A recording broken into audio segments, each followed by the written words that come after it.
Hey, pirate fans around the world. This is No GPS, No Problem. How pirates navigated the void. No GPS, no radio, pirates rid stars, swells, birds and stolen charts to turn a blank ocean into a road. The promise is simple and strong. This story reveals the full toolkit pirates used to cross oceans without modern devices, dead reckoning, star sights, the reading of wind and current, stolen maps, and captured pilots, and shows how those methods work together in real raids and escapes. The driving question is clear. How did crews find targets and slip away across open water with no electronics? And why did these low-tech methods work often enough to scare empires? The stakes were life-sized. One wrong estimate meant reefs, capture or starvation. One correct landfall meant prize money and survival. Before you get comfortable, take a moment to like the video and subscribe, but only if you really enjoy and want to fall asleep with pirate stories whenever you want. Quick fact: a knotted cord dragged astern could measure a ship's speed when timed with a sand glass. Quick fact: a wooden board with holes and little pegs. The traverse board saved the ship's memory by recording course and speed every half hour. Quick fact: when the sun climbed to its highest point each day, measuring its height above the horizon gave a ship's latitude. Quick fact: birds, watercolor and floating weed advertised land long before land itself appeared. Quick fact: stolen charts and forced pilots were sometimes more valuable than cannon. 2 guiding questions. Steer the hour ahead.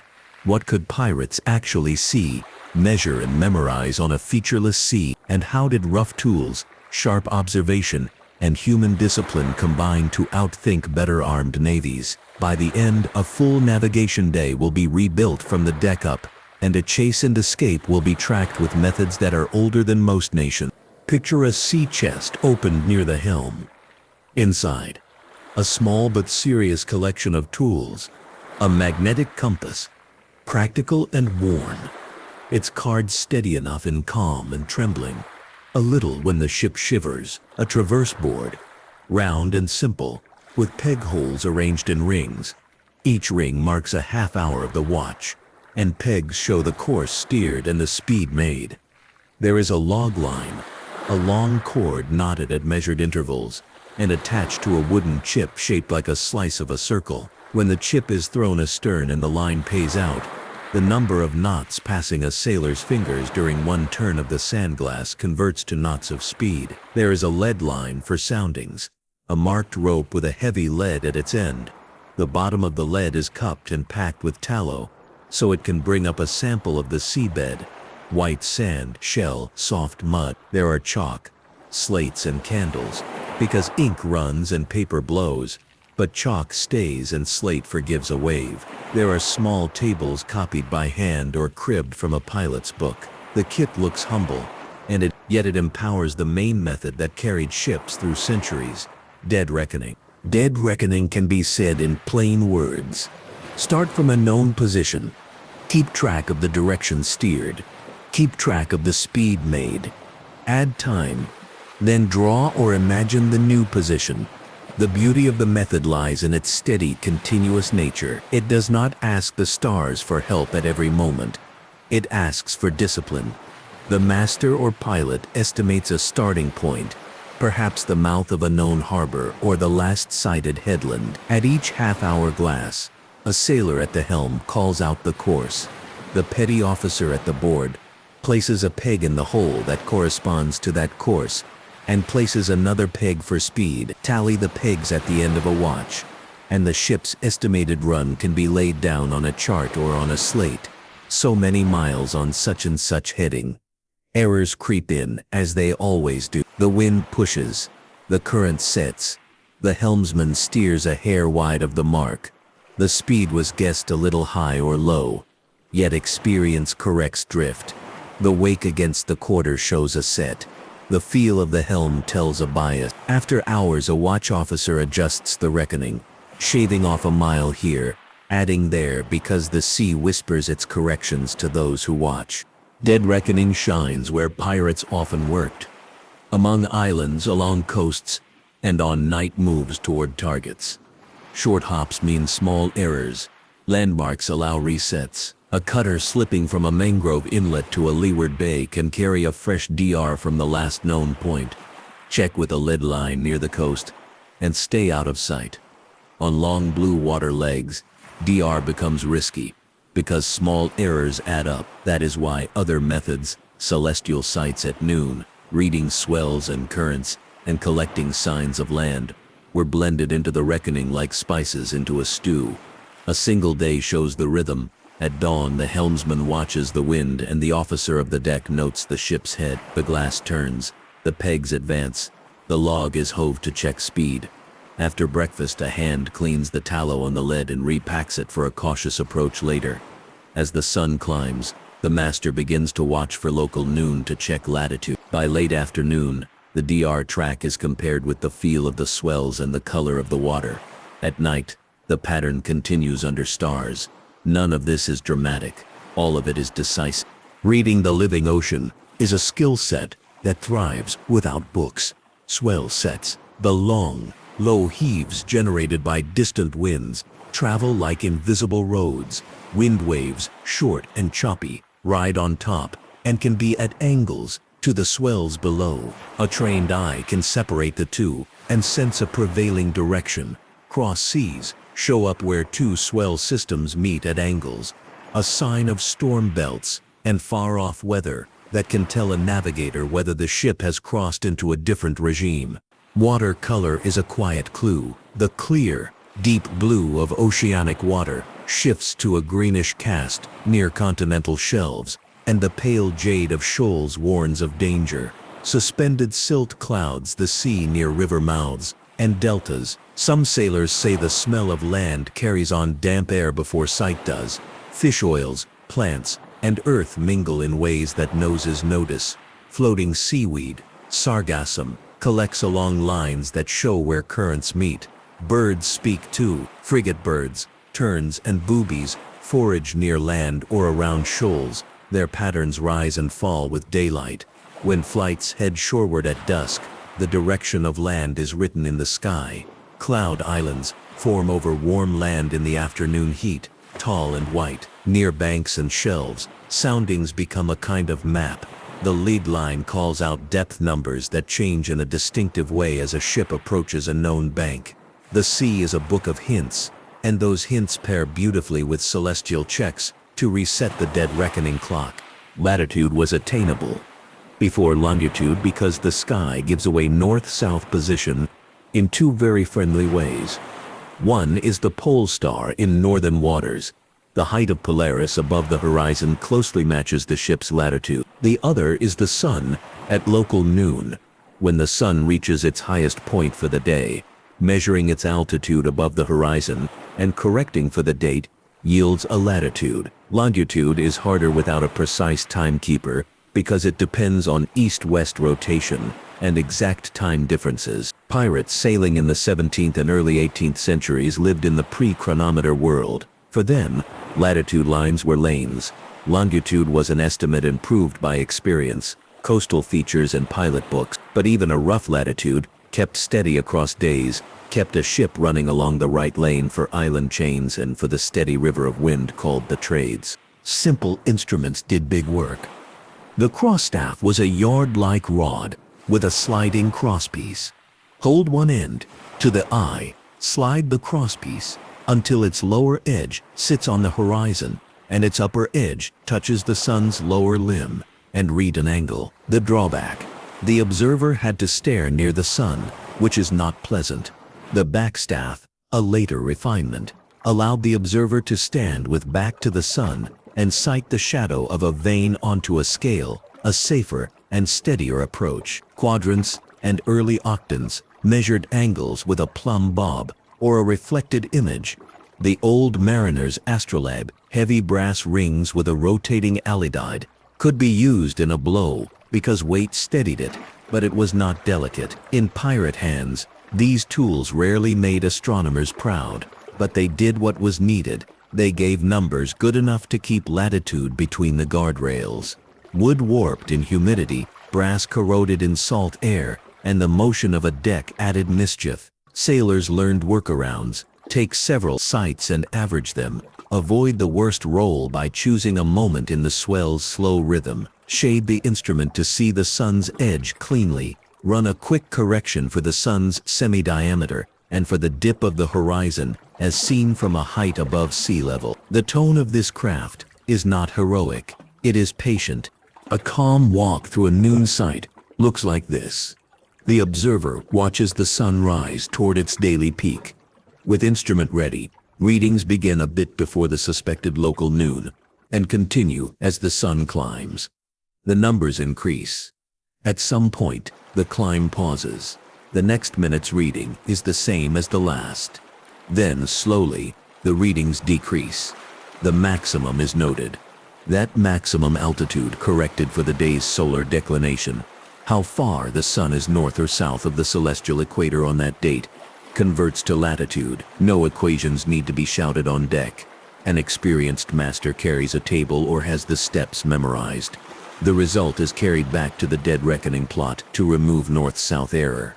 If the ship has been wandering off the intended latitude, it is brought back with care. The method does not fix longitude, but it sharpens one axis of the position and reduces the guesswork of landfall later in the week. Time at sea was organized with sand glasses and bells.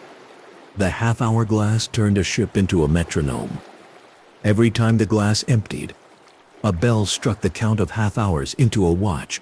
1 bell, 2, up to 8, and then the count reset. The crew changed watches on that rhythm. The log line for speed depended on the same measured interval. A sailor counted knots, sliding through the fingers during the glass's run. That count was speed in nautical miles per hour. By design, the time was far from perfect. Glasses could run a little fast or slow. They had to be reset by guesswork each day. Yet for dead reckoning and for shipboard routine, this imperfect time was good enough. It is the very bluntness of the tool that suits the sea. Precision beyond the environment's stability is wasted. Until accurate marine chronometers became common, longitude remained a creature of estimate, corrected by coastal features or by lucky celestial events like lunar eclipses or the method of lunar distances used by the best trained navigators. Pirates generally did not have those refinements. They had pace, practice, and nerve. Charts were treasure. Portolan charts, born in the Mediterranean, showed coastlines with surprising accuracy and were laced with compass roses, spitting rumblines in all directions. In Atlantic and Indian Ocean waters, charts grew out of pilot books and logs, mixing careful observation with rumor. Copying was common. A crew might bring a chart to a tavern, and over lantern light, a clever hand would make a passable twin. Updates were penciled in less formally. A bar in a river mouth shifts. A sketch adds a warning. A captor opening a captured pilot's chest might find a pilot book packed with sailing directions, bearings from one headland to another, soundings at the approach to a bay, landmarks to look for at dawn. Such a book could decide a raid before it began. A Navy ship might have better guns, but a pirate crew with the right page could appear where it was least expected. The advantage was not technology, it was intelligent pilotage. The art of approaching land safely favored patience over drama. A ship nearing a shore would creep and feel. The lid line went over the side at intervals. A hand called soundings. So many fathoms, then fewer. The tallow on the lid told the seabed's texture. And for some harbors that texture was a signature that said, in effect, this is the right channel. Landmarks helped a church steeple lined up with a hill. A clump of palms lined with a rocky point. A hand bearing a compass took a bearing to one landmark, and then another, forming a cross bearing that placed the ship. Fog made all of this harder. Night demanded extra caution, speed reduced, extra soundings, and the listening ear engaged. The aim was not to show brilliance. The aim was to arrive tomorrow. Currents and drift entered the story wherever the sea set a ship sideways.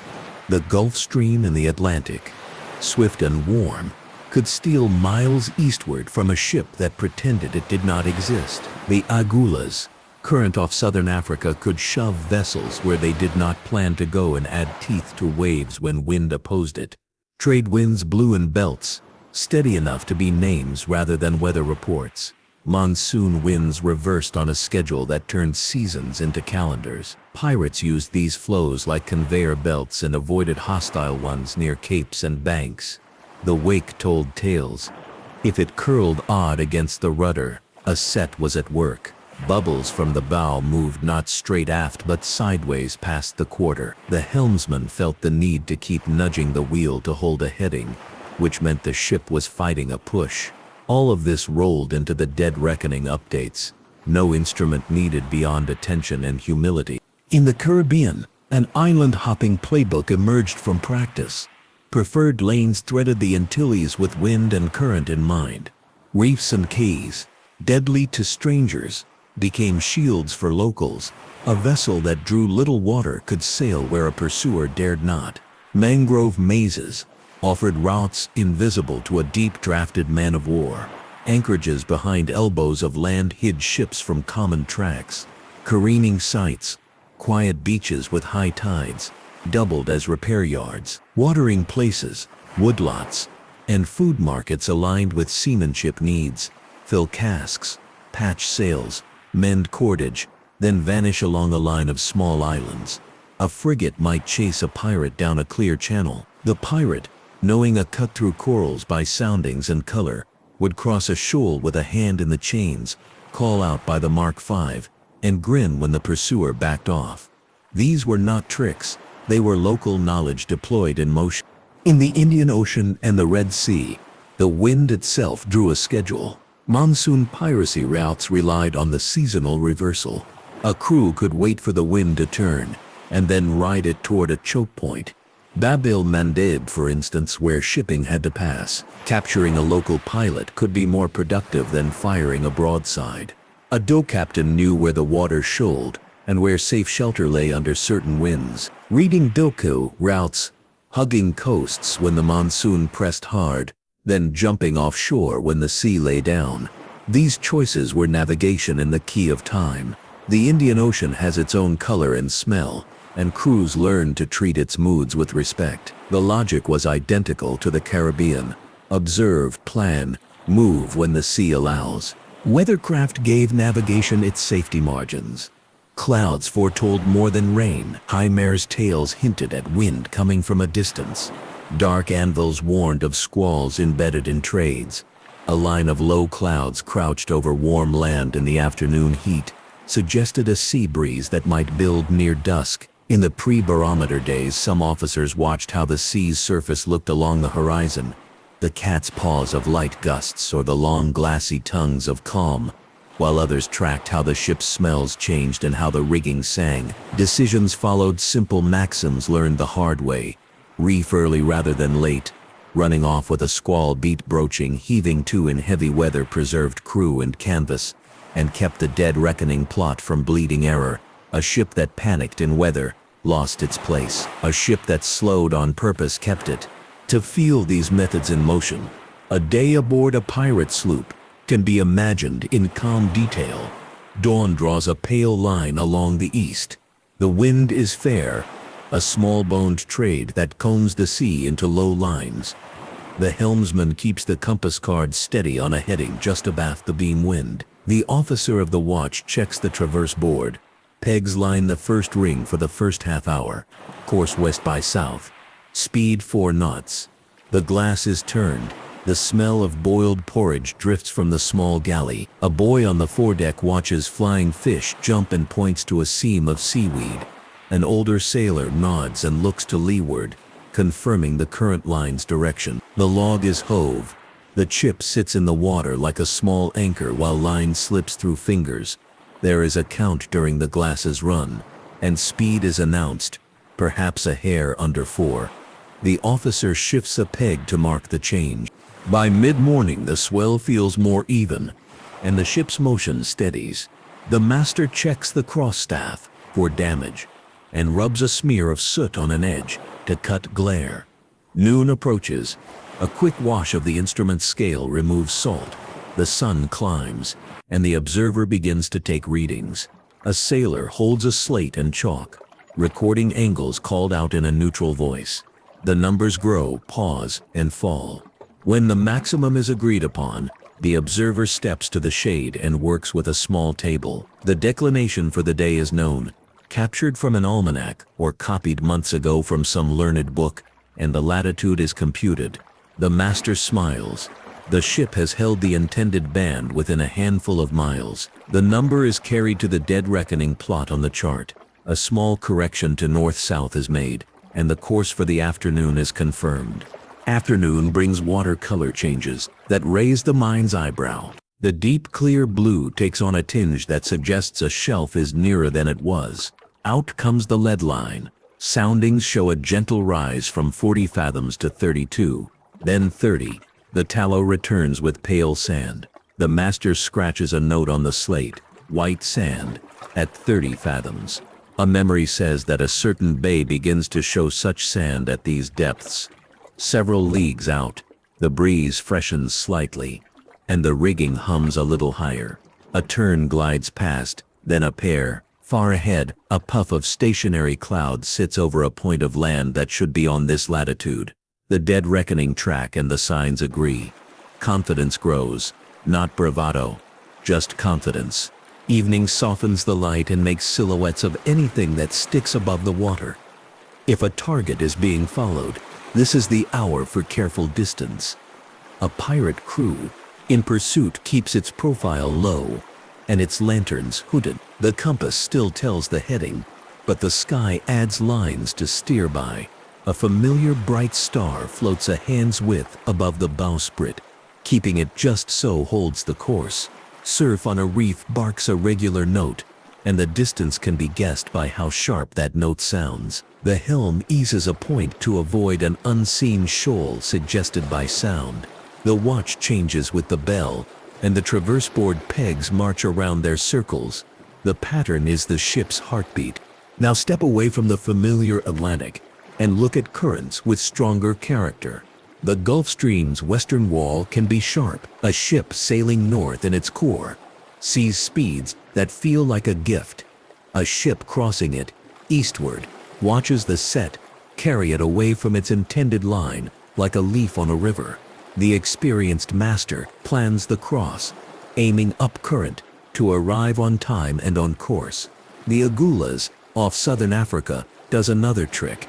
It can stack steep, ugly waves when a strong wind opposes it, turning an ordinary blow into a lesson in seamanship.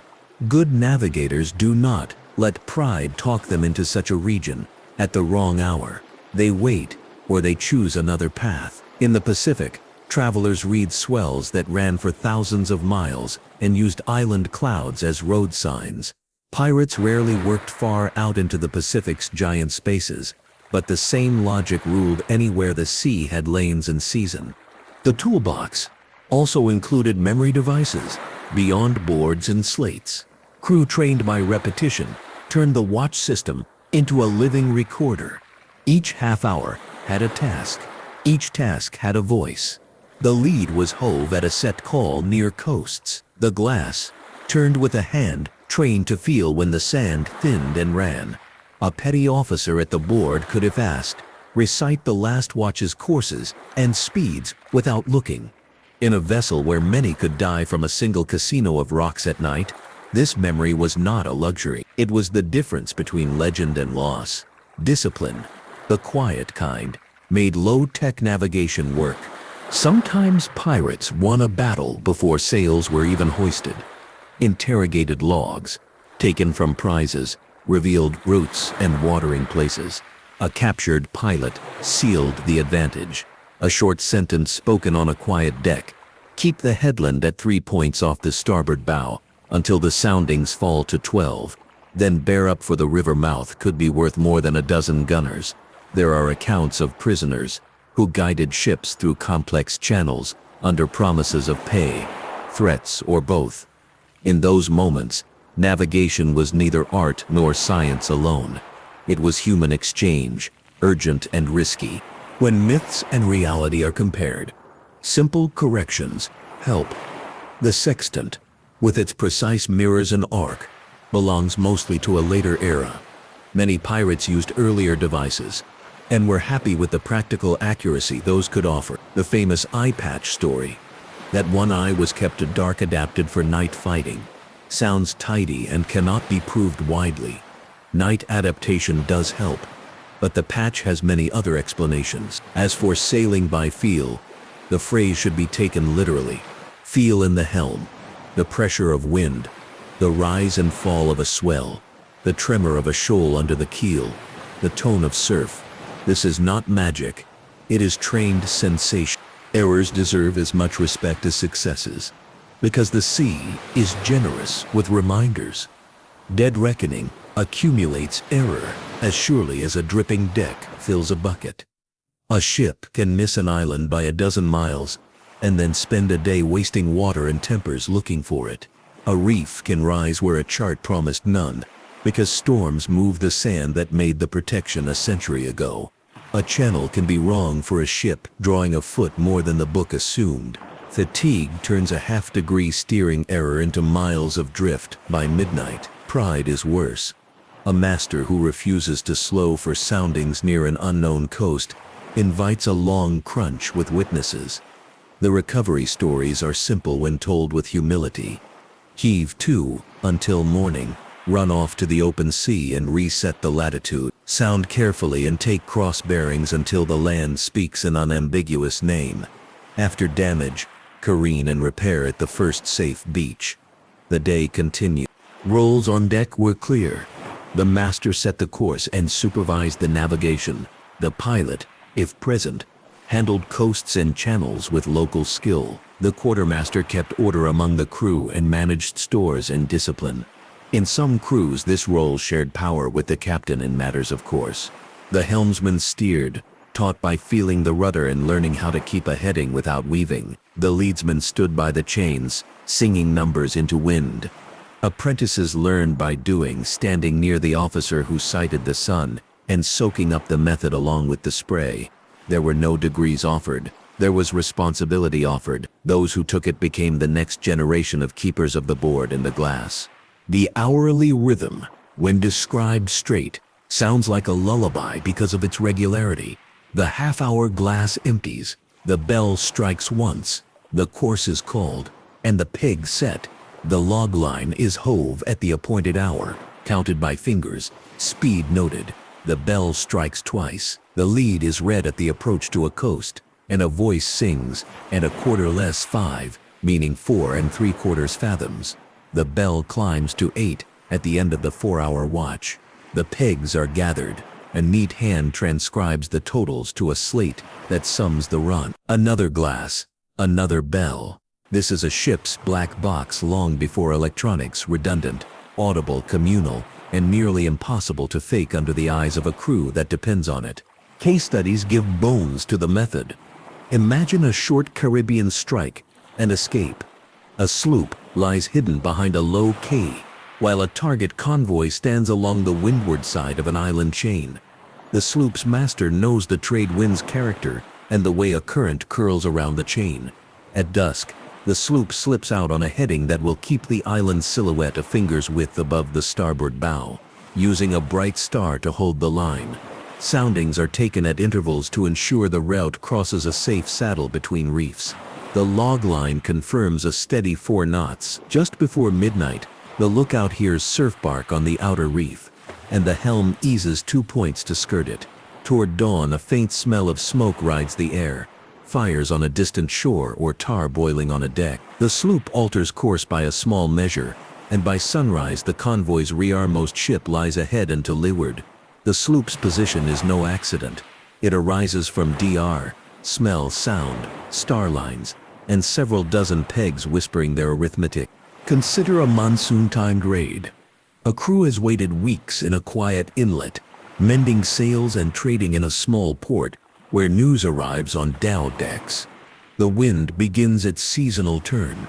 The color of the sky, the tilt of clouds, and the tone of morning breezes confirm the calendar better than any parchment. A captured pilot is promised pay for safe entry to a bay where rich targets water and load. The instructions are clear. Keep a certain headland at a certain bearing until the lead reads 10 fathoms. When the watercolor turns pale green, bear up into the bay on a mark between two palms that line with a brown shoulder on a hill. The raid succeeds without waste. One might call it cunning. It is navigation's quiet cousin, local literacy. A long repositioning leg from one ocean to another shows the limits and strengths of low-tech navigation. The ship leaves an island with a known position. The DR runs for days and is cleaned at noon by latitude sights, whenever clouds allow. Swell lines give a hint of progress across wind belts. Birds disappear for a few days and then reappear, telling the ship it is nearing a chain. Watercolor shifts. A line of clouds sits over what must be warm land. Soundings begin in the 30s and climb to the 20s. The lead brings up shell. The master checks the old notes. At these depths and this latitude, a certain bank should be near. The first line of surf is heard not as a danger, but as confirmation. The ship has crossed a long plain of water and arrived not by miracle but by stubborn arithmetic and patient eyes. Modern reconstructions, done by sailors who choose to navigate the old way, have shown how accurate DR plus simple celestial can be when handled with practice. Over a day, errors of a handful of miles are common. Over a week, larger fatigue makes worse numbers. Teamwork makes better ones. The lesson is not that old methods outshine new. It is that seamanship is a culture as much as a technology, where crews maintain routines, watch error as a living opponent, and respect their environment. Low-tech navigation remains surprisingly reliable. Exploring this topic in the world today means museums and archives rather than prizes and chases. Instruments sit in cases, cross staffs with wear polished into the wood, back staffs with sharp, neat shadows, quadrants with arcs scarred by use, log reels with cords darkened by tar, pilot books, hand-copied and smudged, share instructions in voices that sound both plain and poetic. Steer west until the water puts on a greenish hue, then a little southerly for the mouth of the river. Replica ships sometimes sail with period methods to teach crews the rhythm. Respect for maritime heritage laws keeps wrecks and sites safe. These visits are not about romance alone. They are about acknowledging a human skill set that turned the world from uncertainty into something navigable. A verdict begins to form, even before the final words are spoken. Pirates did not need gadgets to turn the ocean into a readable map. Dead reckoning provided the spine. Celestial sights and nature signals served as reality checks. Charts and captured knowledge offered shortcuts. Discipline, quietly enforced by routine, was the secret ingredient. The limits were real. Longitude wandered without a chronometer. Weather hid the sun. Currents lied to the eye. But the system worked often enough to change the balance of fear at sea. Empires built ships. Crews built methods. This hour will close by pulling all threads to one final image. But before that image arrives, one more steady scene belongs in the mind. A small vessel moves on a night sea smooth as a tabletop. Ahead, a bright star hangs just to the right of the bowsprit. A helmsman with steady hands keeps it there, nudging gently when the swell wants to wander. The ship seems alone, yet it is in company, with currents snaking under the keel, with birds sleeping on the wing a league away, with the slow breathing of warm land too far to see, with an invisible grid of latitude lines that the crew holds by habit. The compass whispers degrees, the glass sighs into its lower bulb. The bell counts another step in the night staircase. Nothing dramatic happens. A course is kept. A small correction is made. An error is admitted and then removed. This is how a blank ocean becomes a road. Night sailing gave navigation a gentle kind of power. A crew who knew the sky could let a bright star act like a compass. Rose hung in the dark. In northern waters, Polaris behaved like a steady friend. Farther south, other stars took the role. Sirius low and brilliant in winter. or a pair of bright southern stars holding a line. A helmsman learned to keep one star half a hand above the bowsprit, or at the tip of a backstay, and by doing so kept the ship on course without staring down at the compass every minute. Lanterns stayed hooded, voices stayed low. The only loud sound belonged to the sea around the hull. If oars were used, they were muffled with rags where wood met thole. Sail was shortened to just enough cloth to keep steerage way. The target's masts stood like pencil marks against the sky, and that faint outline told more about angle and distance than any speech. Surf on a distant reef clicked and sighed at a steady tempo, and the helmsman counted the seconds between crest and crash to guess how far the line of white lay. A careful listener could even hear the change in sound when the ship slipped from deeper water onto a shelf. Nothing in this routine was theatrical. It was quiet skill layered on quiet tools. Chases asked the navigator to think sideways. A pursuer with more guns and a longer hull might run faster on a straight course, but not every sea rewards straight lines. A quick-minded crew could look up at the telltales and down at the wake and choose a route that made the other ship clumsy, cutting across a pursuer's bad tack window, timing a turn so the enemy had to tack twice to follow. Stole miles for free. Shoal paths helped even more. A shallow draft sloop could pass over a bank that would have ripped the bottom off a deeper frigate if the tide ran strong near a river mouth. Arriving at slack water turned a dangerous bar into a thin, manageable step and left the heavier pursuer trapped outside in the chop. Some crews threw off false signals, lanterns dipped and raised among the quays, or a decoy fire set on a skerry to nudge the enemy into the wrong channel. The most effective trick was the oldest know the ground. A pilot who could say keep that crooked palm aligned with the ridge until the lead reads 10 had more stopping power than a dozen swivels. The capture of knowledge was a prize in itself. Forced pilots guided ships not just through reefs but through routines, where fishermen gathered at dawn, where guards grew lazy at noon, where currents tugged hardest under a fort wall. Interrogated logs told routes, watering holes, and the compass courses favored by fat merchantmen in fine weather. A humble line in a book: bear away 2 points until soundings lessen. The bottom white sand could lead to a rich anchorage without a shot fired. A prisoner's plain sentence: keep the red cliff at 2 points on the larboard bow until the church steeple lines with the notch in the hill could cut hours off the guesswork at night. Quick fact: in more than one tale, the boat that brought wealth aboard was not a boarding party, but a small launch carrying a pilot who knew the inlet that nobody else dared try. Myths make good posters, but weak lessons. The sextant, the elegant brass instrument that lets a navigator measure angles with high precision, belongs mostly to a later era than the one people picture when they hear the word pirate.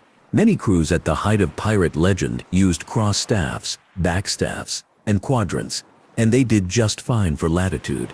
The famous eye patch and night vision story sounds neat. Real night adaptation helps, but a patch cannot stand in for training, patience, and silence. Maps were not decorated treasure scrolls with big red X's. They were working sheets, smudged with tar and sweat, corrected with pencil, where a bar had shifted after a storm. And sailing by feel never meant magic. It meant feel in the helm, feel in the heel of the ship as she leaned into a breeze, feel in the rhythm of waves against the planks, feel in the way a lead line tugged as it touched gravel or slid in mud. The real legend is competent. Mistakes, when they came, had a familiar shape. Dead reckoning accumulates.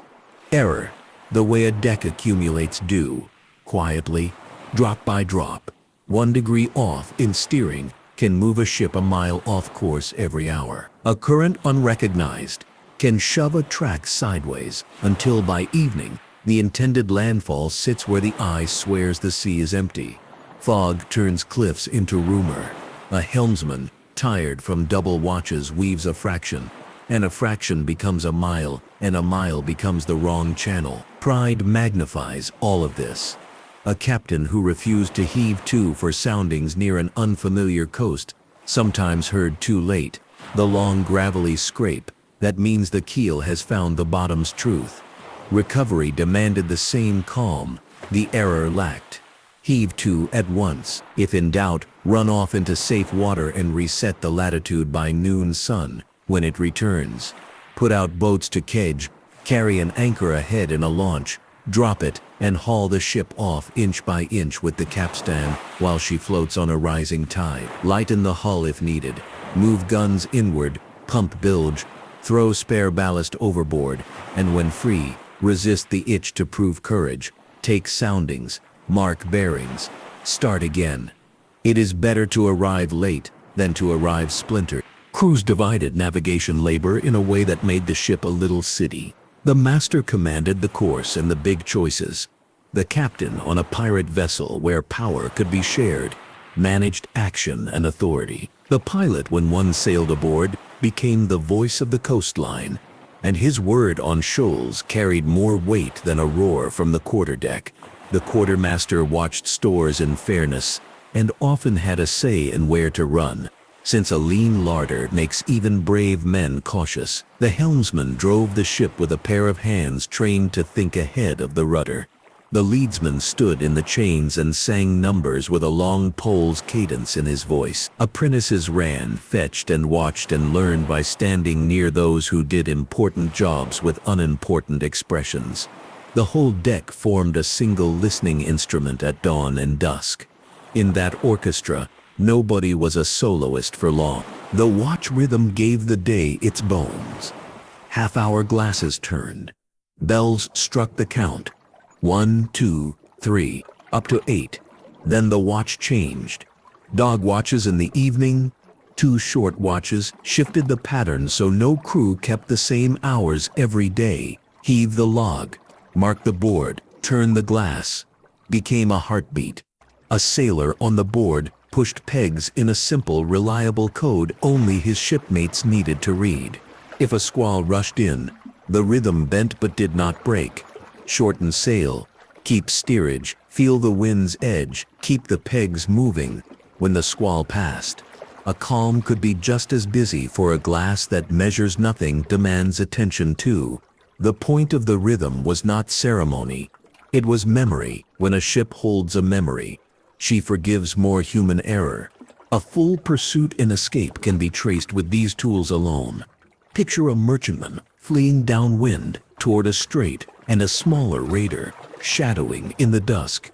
The merchantman makes speed but draws deep. The raider cannot match speed on open water, but knows a bank that splits the strait, a bank with a saddle of safe depth running like a buried bridge between 2 shoals. The raider bears off early to reach the saddle on a line learned from a pilot's book.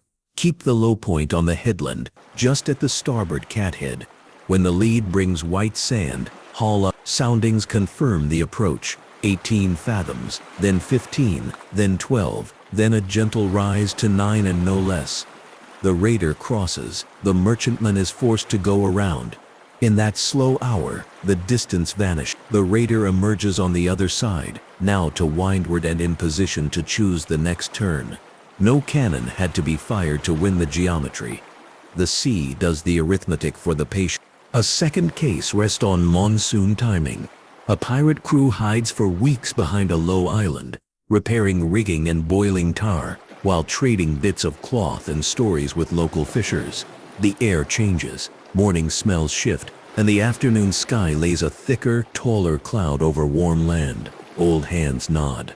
The pilot says the bay downwind will soon fill with ships waiting for the first fair wind to carry them north. 3 days, he says, and the stream begins. The crew prepares. When the wind turns, it turns clean. The raider sails at evening, letting the land breeze carry it off the beach and into the new monsoon's hand. The course to the bay is not guessed. It is recited. Steer north-northeast until the stars rise at the foremast stay. When the lead reads 20, look for a lace of pale water on the surface. That is the river's stain, and the bay's mouth is 2 points beyond it. At dawn, sails appear and the chase begins with both sides already knowing how it will end. Wind was the calendar. Tide was the clock. The pilot's mouth was the map. A third study crosses weeks instead of hours.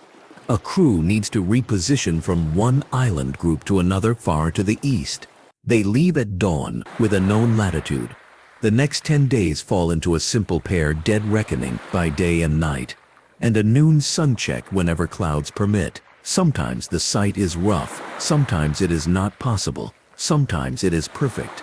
Each good number pulls the latitude back to the plan. On days when the sea turns steel blue and the swells lengthen in a way that whispers of wide water ahead, the master alters course by a half point to correct a set he has felt in the helm for 3 watches. Birds leave the sky for 2 days and then return, flying purposefully at dusk toward a place just aft of the beam. The water turns a friendlier green. At 30 fathoms, the lead comes back sticky with fine mud. The master has seen that recipe before. The ship slows at evening. Soundings fall to 20, then to 15, then pick up to 18 as the ship slides along a shelf's outer edge. At midnight, a single dark block on the horizon tells the truth, and by dawn the new island lies downwind. The repositioning leg is not a string of tricks, it is a chain of small confirmations. Modern sailors who choose to navigate the old way on training ships and replica vessels often report that the most surprising lesson is not how well the methods work, but how calmly they require people to think. Over a day, dead reckoning plus a noon sight can keep a ship within a few miles of where reason says it should be. Over a week, error grows, but so does the comfort with watching error and trimming it away. When the crew is tired, error grows more quickly. When the watch rhythm holds, error shrinks. When one mind insists on being brilliant, error grows again. When the job is shared, error recedes. These are not romantic conclusions. They are the kinds of notes found in logbooks.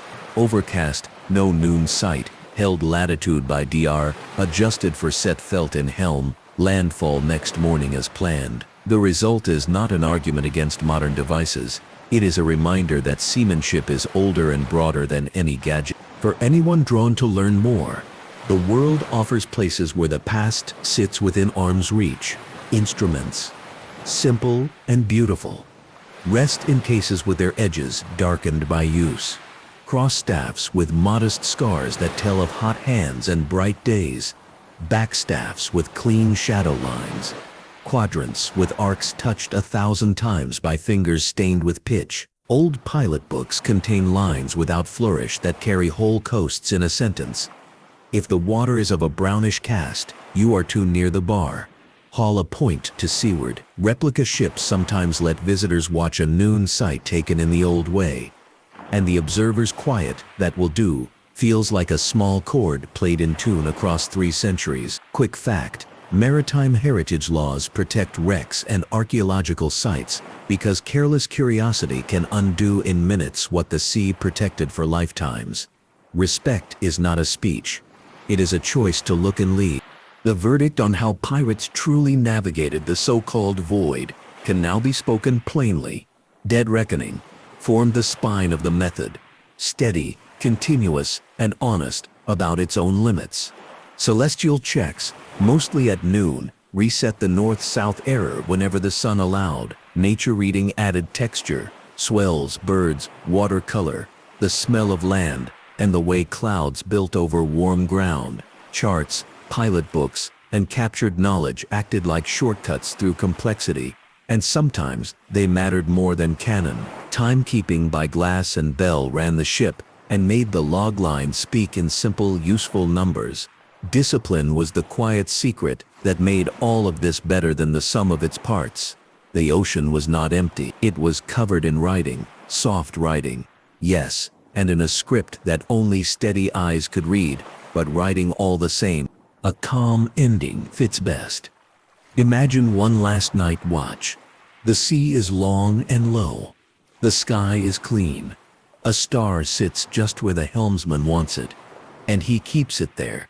By easing the wheel the way a hand eases a horse's reins, the master steps up, not to change anything but to listen, to the whistle of wind in the leeches, to the small rattle near the quarter that says a block needs oil in the morning, to the way the wake curls off the stern with a hint of side drift that the next peg on the traverse board will correct. Far to leeward, lightning walks a far-off horizon without sound. Closer in, The dark says nothing about land, yet the smell carries a soft rumor of green things.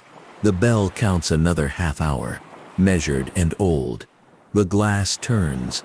The peg moves. The road across the water stays open because the people on it pay attention.